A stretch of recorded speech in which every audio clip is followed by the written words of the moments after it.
அத்தை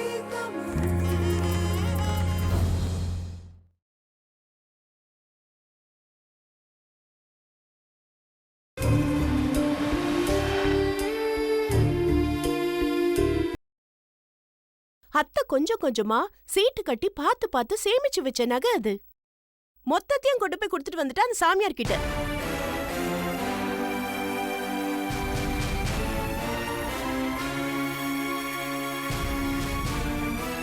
முட்டையிட்ட கோழிக்கு தான் அதோட வலி என்னன்னு கண்டிப்பா தெரியும். இது பாருங்க, நகை போனா திருப்பி சம்பாதிச்சுக்கலாம், ஆனா வாழ்க்கை போனா திரும்பி வருமா என்ன? நீங்க எல்லாம் காசு பணம் நகைய பாக்குறீங்க, ஆனா இவளோட எதிர்கால வாழ்க்கைக்கு ஆசைப்பட்டு இப்படி எல்லாம் பண்றா. இதுல என்ன தப்பு இருக்கு? யாழினி, நீ பேசாம இரு. அம்மா கூட சேர்ந்து சேர்ந்து அன்னிக்கும் மர கழண்டு போச்சு, அவ்வளவுதான். ஏய், 50 பவுன் நகையை தொலைச்சிட்டு வந்துட்டு கல்லூரி மங்க மாதிரி உட்கார்ந்துட்டு இருக்க. அவ உனக்கு சப்போர்ட் வேற பண்ணிட்டு இருக்கா. இத நான் சொன்னா என்ன நீ மரமண்டன் சொல்லிட்டு இருக்கியா? செஞ்ச தப்ப ஒத்துக்காம நீ நியாயப்படுத்திட்டு இருக்க. அத பத்தி கேட்டா நீங்க 2 பேரும் கதை சொல்லிட்டு இருக்கீங்க. வர வர உங்களுக்குள்ள என்ன நடக்குதுன்னு ஒண்ணுமே புரியல. ஈழத்துல பிறந்தா அங்க இருக்க எல்லாருக்குமே சினிமாவை மிஞ்சிற ஒரு கதை இருக்கும். நாங்களும் ஈழம் தானே, எங்களுக்கும் கதை இருக்கதான் செய்யும் இல்ல நீ? உங்க 2 பேர் கதையோட உங்க 2 பேர் நடிப்பு சூப்பரா இருக்கு.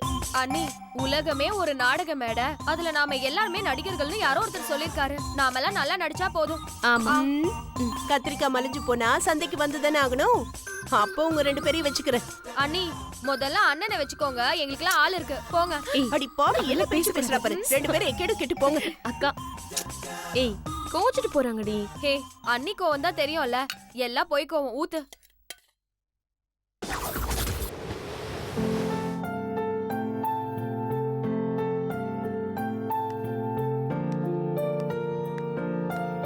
செல்வா, அண்ணா வாங்கண்ணா, உட்காருங்க. இல்ல, இங்க ஒரு வேலையா வந்தேன், அப்படியே பார்த்து பேசிட்டு போயிடலாம். ஓ சரி சரி. நீ காலேஜ் போல? இல்லண்ணா, தலை கொஞ்சம் வலிச்சுதா, அதான் லீவ் போட்டேன். மாத்திரை வாங்கிட்டு வரவா? இல்லண்ணா, நான் காலையில போட்டேன். செல்வா செல்விங்க? இல்ல, அண்ணி கடைக்கு போயிருக்காங்க, அண்ணன் பக்கத்துல தான் போயிருக்கான். நீ வேணா உட்காரு, நான் உனக்கு டீ போட்டு எடுத்துட்டு வரேன். இல்ல இல்ல வேண்டாம், நான் கிளம்புறேன், நேரமாச்சு. அண்ணா. என்னம்மா? இல்ல, இவ்ளோ தூரம் வந்து செல்வன் அவ பாக்கிறதுக்காக வந்திருக்க. ஏதாவது ஒரு முக்கியமான விஷயம் சொல்லதான் வந்திருப்ப.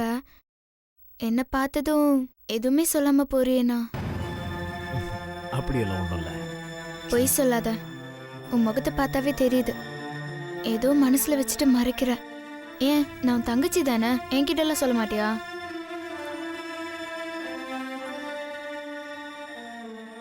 செல்வாவையும் யாழினியும் கொஞ்சம் சத்தம் போட்டேன், அதான் உள்ள ஒரு மாதிரி இருந்தது.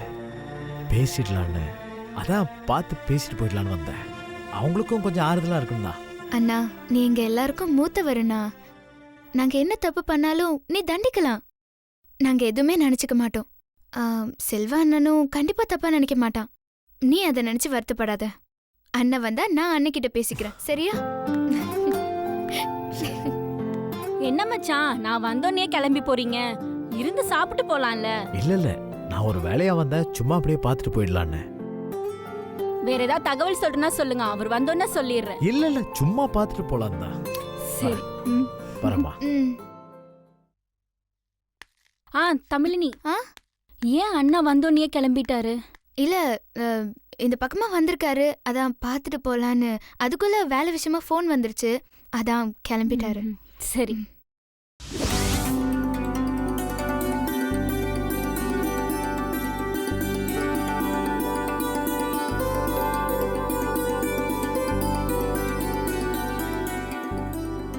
என்ன நீ பக்தி ரொம்ப முத்தி போயிடுச்சு போல இருக்கே. உங்க அண்ணா மாதிரி நீயும் கடவுளை நக்கல் அடிச்சிட்டு இருக்காத. நமக்கு மனக்குறை இருந்தா கடவுளை தவிர வேற யாருக்கிட்ட தான் சொல்ல முடியும் சொல்லு? ஆமா அண்ணி, ரகசியம் கூட கடவுளை நம்பி சொல்ல முடியும். ஆனா மனுஷங்களை நம்பினாதான் மத்தவங்க கிட்ட போய் சொல்லிடுவாங்களே. ஏன், நம்பிக்கையான ஃப்ரெண்டு கிட்ட சொல்லலாம் இல்ல? எனக்கும் ஒரு ஃப்ரெண்ட் இருக்கா, பாவம். அவளையும் கடவுள் தண்டிச்சிட்டாரே. ஏன் தமிழனி, உன் ஃப்ரெண்டுக்கு என்னாச்சு?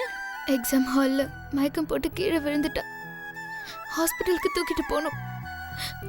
இன்னும் கண்முழிக்கவே இல்லை. இப்ப கோமால இருக்கா. ஐயோ, தனியார் ஆஸ்பத்திரிக்கு கொண்டு போயிருக்கலாம்ல. அவங்க நல்ல வசதியானவங்க தான். தனியார் ஹாஸ்பிட்டல்ல தான் வச்சிருக்காங்க. ஆனா டாக்டர் ஒரு முடிவையும் சொல்ல மாட்டேங்கிறாங்க. ஏன்? மூளையில ஏதோ ஒரு பாதிப்பு இருக்கா. என்னன்னு கேட்டா எதையுமே தெளிவா சொல்ல மாட்டேங்கிறாங்க. சரி, நீ ஏன் காலேஜுக்கு போல? அவளுக்கு இப்படி ஆனதுல இருந்து எனக்கு படிப்புனாலே பிடிக்க மாட்டேங்குது. காலேஜுக்கு போக கூட பிடிக்கல. ஃபுல்லா அவன் ஞாபகமாவே இருக்கு. அதனாலதான் நான் போல. என்ன தமிழனி, கொஞ்சம் கூட பொறுப்பு இல்லாம பேசிட்டு இருக்க? நீ நல்லா படிக்கிறேன்னு உங்க அண்ணா அக்கா எல்லாருமே சந்தோஷப்பட்டுட்டு இருக்காங்க. அவங்க சந்தோஷத்துல மண்ணவாரி கொட்ட போறியா? பாரு, நம்ம ஊர்ல நடக்காததான் இங்க நடந்துற போகுது. உன் ஃப்ரெண்டுக்கு நடக்க கூடாது ஒண்ணு நடந்து போயிடுச்சு. அதுக்காக நீ காலேஜுக்கு போகாம இருக்கிறது ரொம்ப முட்டாள்தனம் தமிழினி. உங்க அண்ணாவுக்கெல்லாம் தெரிஞ்சா ரொம்ப வேதனைப்படுவாங்கல்ல. அண்ணி, காலேஜுக்கு போனாலே எனக்கு அவ ஞாபகமாவே வருது. அங்க போனா என்னால எப்படி ஒழுங்கா படிக்க முடியும்? எப்படி படிப்புல கவனம் செலுத்த முடியும்? படிக்கணும்னு ஆசைப்படுறேன், என்னால படிக்க முடியல. உனக்கு படிக்கிறதுக்கு சூழ்நிலை இருந்தும் படிக்கிறதுக்கு மனசு இல்ல. எனக்கு என் வாழ்க்கையை நினைக்கும் போதே ரொம்ப வெறுப்பா இருக்குதுடா. எனக்கும் தான் அண்ணி. சாப்பிட பிடிக்கல, காலேஜுக்கு போக பிடிக்கல, படிக்க பிடிக்கல. என்னன்னு தெரியல அண்ணி. ஒரே வேதனையாவே இருக்கு. பாரு, உன் அண்ணா வெளிநாட்டுக்கு போகாம திரும்பி வந்துட்டாரு. கடன் வேற இருக்கு. அவசர கல்யாணம் வேற நடந்துருச்சு. செல்வா அண்ணா வேற ராகினிய பாத்துக்க சொல்லி என்கிட்ட சொல்லிட்டு போயிருக்காரு. நான் ஏதாவது வேலைக்கு போனாதான் சரியா இருக்கும் தமிழினி. எங்க வேலை பார்க்க முடியும்? இல்ல, ஏதாச்சும் ஒரு ஜெராக்ஸ் கடை இந்த இடத்துல போட்டா நம்ம வீட்டுக்கு கொஞ்சம் வருமானம் வரும்ல. ஜெராக்ஸ் கடை வைக்கிறதுக்கு காசு வேணுமே. இல்ல இல்ல, கடையெல்லாம் போட வேண்டியதில்ல. உனக்கு தெரிஞ்ச இடத்துல வேலை ஏதாவது இருந்தா எனக்கு கொஞ்சம் சொல்ல. நான் வேலைக்கு போலான்னு இருக்கேன். எனக்கு என்ன ஆறுதல் சொல்றதுன்னு தெரியல. நம்ம தலையில என்ன எழுதிருக்கோம் அதான் நடக்கும் போல இருக்கு. சரி, ஏதாவது சாப்பிடுறியா? ஏதாவது செஞ்சு கொண்டு வரட்டுமா? இல்ல அண்ணி, எனக்கு சாப்பிடவே பிடிக்கல. மனசு ரொம்ப கஷ்டமா இருக்கு. நம்ம வேணா கோயிலுக்கு போயிட்டு வரலாமா? அப்படியே சாமி கும்பிட்டுட்டு கொஞ்ச நேரம் உட்காந்துட்டு வந்தா மனசு கொஞ்சம் ஆறுதலா இருக்கும். என் கூட வாங்க அண்ணி. சரி, நீ இரு, நான் போய் பர்ஸ் எடுத்துட்டு வரேன்.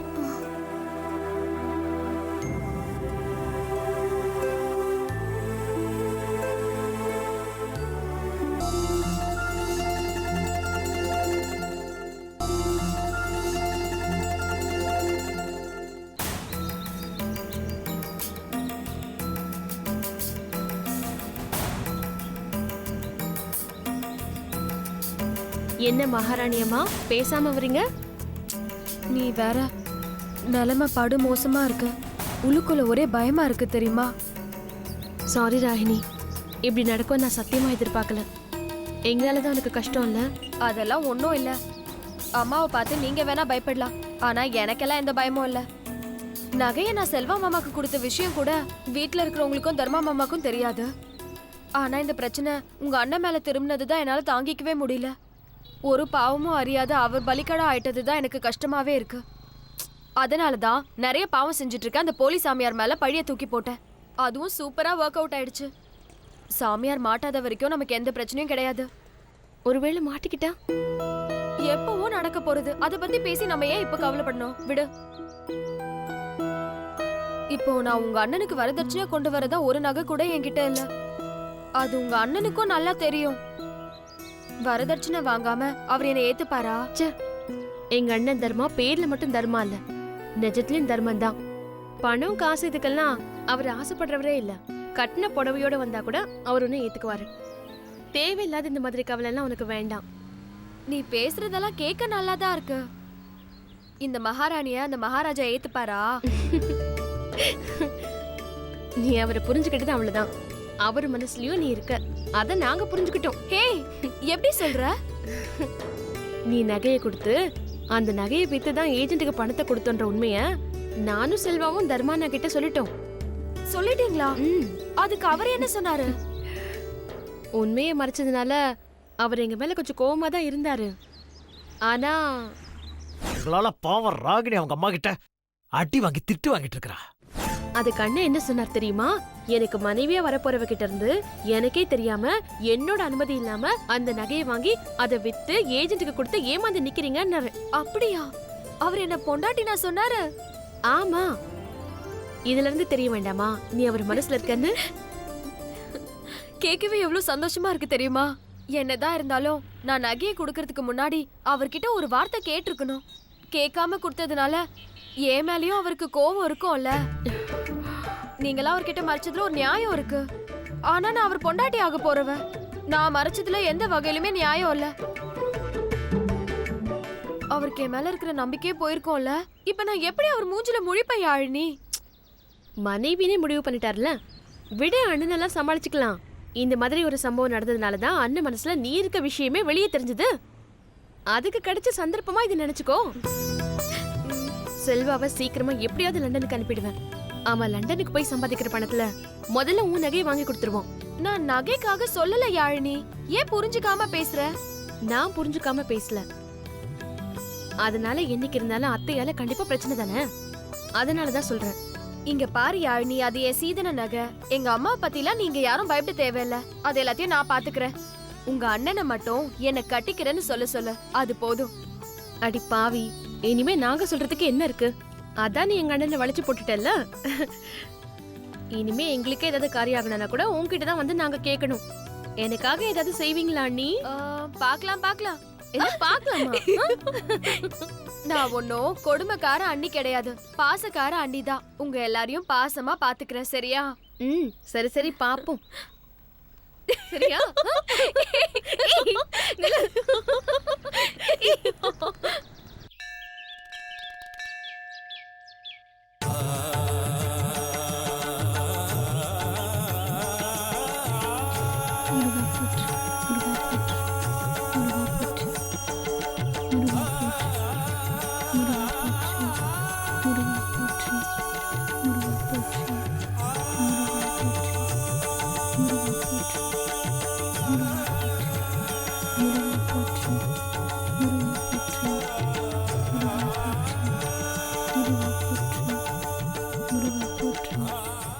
முருகா போற்றி, முருகா போற்றி, முருகா போற்றி, முருகா போற்றி. ஏய் ஜானே, என்ன குடும்ப குத்து வழக்கு மாதிரி உட்காந்துட்டு இருக்க? ஆ? சேலையெல்லாம் கட்டிட்டு பார்க்கறதுக்கு பழைய ரேவதி மாதிரியே இருக்க. ஆ? மாமா மேல இருக்க காதுல கவிதையே கொட்டிருக்கியா? எங்க காட்டு பாப்போம். சீ, விடு. ஏய், என்ன முருகா முருகான்னு எழுதிருக்க? அப்ப செல்வா கதை அவ்வளவுதானா? இந்த முருகா மேட்ரு செல்வாக்கு தெரியுமா தெரியாதா? அப்ப நான் எப்போ மூணாவதா? ஏய், போடா முதல்ல வெளிய. செருப்பால அடிப்பேன். உன்கிட்ட அடி வாங்குறத அடியன் பாக்கியமா நினைச்சுக்கிறேன். உன்ன மாதிரி ஒரு ஈனப்பிறவிய பார்த்ததே இல்லடா. பார்த்தாலே பத்திக்கிட்டு எரியுது. உனக்கு பத்திக்கிட்டு எரியுது, எனக்கு உள்ள குபு குபுன்னு எரியுது. உள்ளுக்குள்ள எரியுது நெருப்பு, அத நீர் கொண்டு அணைப்பதன் பொறுப்பு. என்ன சொல்ற? மானங்கட்ட நாய, உனக்கு கொஞ்சம் கூட அறிவே இல்ல. நான் மானம் கட்டவனா? அப்ப மேடம் என்ன மேடம் சைலண்ட் ஆயிட்டீங்க? என்ன ஏன்டா இப்படி டார்ச்சர் பண்ணிட்டு இருக்க? ஐயோ, இங்க பாரு, ஏன் இப்ப அழுவுற? பாக்குறதுக்கே கேவலமா இருக்குது. கொஞ்சம் சிரிய, அப்பதான் பாக்குறதுக்கு கொஞ்சமாவது நல்லா இருக்கு. சரி, இப்ப விஷயத்துக்கு வருவோம். உன் புருஷன் லண்டனுக்கு போறான், நீ ரெடி பண்ணிட்டியா? பொம்பளைங்களை வச்சு பணம் ரெடி பண்ண வேண்டிய அவசியம் அவருக்கு இல்ல. ஓ, உனக்கு முன்னாடி அவர் போய் தாண்டா காட்டுவாரு. ஏய், என்ன ஆகும்னா லண்டன் போறேன்னு சொல்றீங்க? அதுக்குள்ள கோட்டை வாங்கி போட்டுக்கிறீங்க. அந்த கோட்டை போட்டுட்டு இந்த ஊர் ஃபுல்லா சுத்துறீங்க. போட்டோ எடுத்து வாட்ஸ்அப்ல வேற போடுறீங்க. அந்த கோட்டை போட்டு இந்த ஊர் ஃபுல்லா சுத்தினா நாரிடும், தெரியும்ல? அதுக்கெல்லாம் பணம் வேணுமா? பணம் மட்டும் முக்கியம் இல்ல, உள்ள பூந்து போறதுக்கு சாமர்த்தியமும் வேணும், கெத்தும் வேணும். அதெல்லாம் என்கிட்ட தான் இருக்குது. அந்த திமிர்ல தான் நீ ஆடிட்டு இருக்கியா? அந்த பணம் காசு இருக்குதுன்னு ஆணவத்துல ஆடிட்டு இருக்கியா? அந்த பணம் தாண்டா ஒரு நாளைக்கு உனக்கு குழி வெட்டுண்டா. நீ என்ன பத்தினியா? 4 பேர் மிச்ச வச்ச தீனி தானே நீ. ஏய், உன்ன உன் கண்ணுக்கு முன்னால உன் புருஷனுக்கு முன்னாடி நான் போறேன்டி லண்டனுக்கு. அங்க போய் பணம் காசுலாம் சம்பாரிச்சு ஃப்ரெஷ் பீஸா வெள்ள காரியா உஷார் பண்றேன். அதுக்கப்புறம் வேணா ஒன்ன வச்சுக்கிறேன். ச்சே.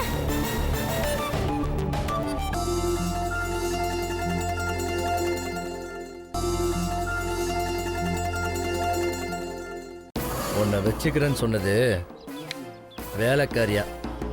தெய்வமே வந்து என்ன பிச்சடிக்க வச்சாலும் உன் காலடியில வந்து விழ மாட்டேன்டா. நீ பகல் கனவு காண்றடா. உனக்கு அழிவு கூடிய சீக்கிரத்துல வரப்போகுது. யார் வாழ்றா யார் அழிறான்னு பார்க்க தானே போறேன். என்ன ஜானி, ஐ எம் வெயிட்டிங். ச்சே.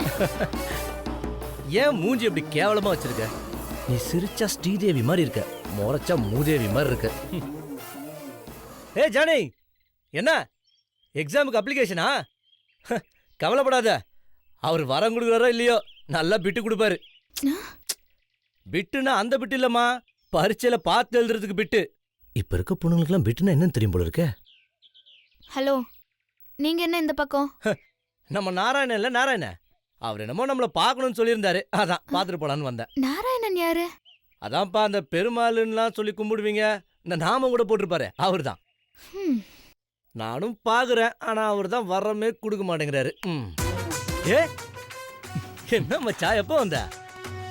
நீனு மச்சான் கோயிலுக்கு இந்த பக்கமா போயிட்டு இருந்தேன், உன் தங்கச்சி இங்க தனியா உக்காந்துட்டு இருந்ததை பார்த்தேன். இந்த ஏரியாவில் வர பொறுக்கி பசங்களாம் அதிகம், அவ தனியா அதுக்கு வீட்டுக்கு போனோம், கூட துணைக்கு போலாமேன்னு வந்தேன். சரி, நீ என்ன இந்த பக்கம்? தங்கச்சி வீட்டுக்கு போயிருந்தேன் மச்சான். அவளும் தமிழனையும் கோயிலுக்கு வந்திருக்கதா சொன்னாங்க. என்னம்மா சாமி கும்பிட்டாச்சா? ஹம். கந்தா, போன தடவை அவசரப்பட்டு கொடுத்ததெல்லாம் வேஸ்ட் ஆகி போச்சு. இந்த தடவை கரெக்டாக போய் சேர்ற மாதிரி ஒரு ஆளை பிடிச்சி வச்சிருக்கேன். கண்டிப்பா நாம போறோம். அது மட்டும் இல்ல மச்சான், செல்வியும் கூட கூட்டிட்டு போறோம். பாவண்டா அவ, செல்வா போயிட்டா செல்வி ரொம்ப தனியா கிடந்து கஷ்டப்படுவாடா. பாத்தியா செல்வி, இதான் நட்பு, இவன் தான் நண்பன், இதான் என் நிறைஞ்ச. புரிஞ்சுக்காம பேசிட்டு இருக்கேன். புரிஞ்சுக்கவே மாட்டியானா? எப்பவுமே நீ இவனை புரிஞ்சுக்க மாட்டேன். ஏய், நீ தான் புரிஞ்சுக்காம பேசிட்டு இருக்க. அப்படியே பேசிட்டு இருந்தேன்னு வச்சுக்க, அப்படியே அரைஞ்சிரும் பாத்துக்க. ஏய், ஏண்டா அவளை அடிக்கிறதுக்கு எனக்கு உரிமை இல்லையா? அவளை அடிக்கட்டுமா? அப்படியே வெச்சன் வச்சுக்க. விடுடா. விடுறா, நம்ம நட்பை பத்தி தப்பா பேசுறாடா.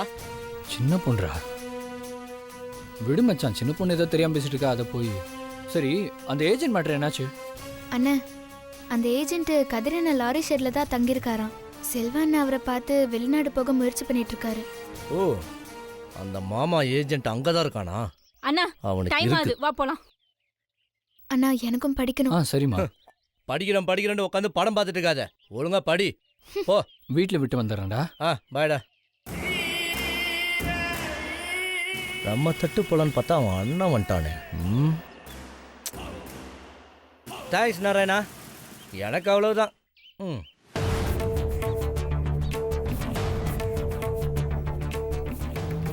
தர்மா, இங்க யாழினிய செல்வாவையும் தப்பா புரிஞ்சிட்டு இருக்கீங்கன்னு நினைக்கிறேன். அவங்க மனசுல எந்த தப்பான எண்ணமும் கிடையாது. அன்னைக்கு லாரி செட்டுக்கு வந்த யாழினி கிட்டயும் செல்வா கிட்டயும் நீங்க ரொம்ப கோவப்பட்டீங்க. அதை நினைச்சு அவங்க மனசு உடைஞ்சு போயிட்டாங்க. நீங்க எதையும் மனசுல வச்சுக்காம வீட்டுக்கு போய் அவங்க கிட்ட ஆறுதலா 2 வார்த்தை பேசுங்க. இப்படியே இருக்க வேணாம் தர்மா. கதிர், இந்த விஷயத்துல நீங்க என்ன கட்டாயப்படுத்தாதீங்க. அவங்க என்கிட்ட கேட்காம பண்ணது மிகப்பெரிய தப்பு. அதை என்னால் மன்னிக்கவே முடியாது.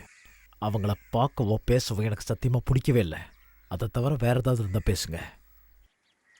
கதிர், தர்மா ரொம்ப கோபத்தில் இருக்காப்புலப்பா. காலம் கடந்து போனால் எல்லாம் சரியாக போயிடும், அதை விட்டுரு.